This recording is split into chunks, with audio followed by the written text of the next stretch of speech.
Welcome. Ever wondered how to get a Duo Mobile verification code? This guide will show you exactly how.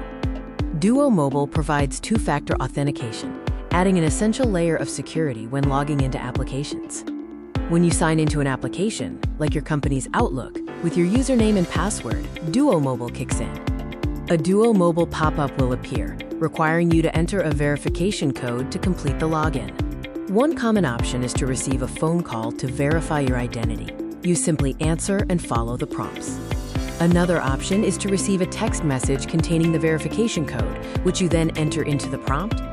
You can also use a passcode generated directly within the Duo Mobile app, which is extremely useful.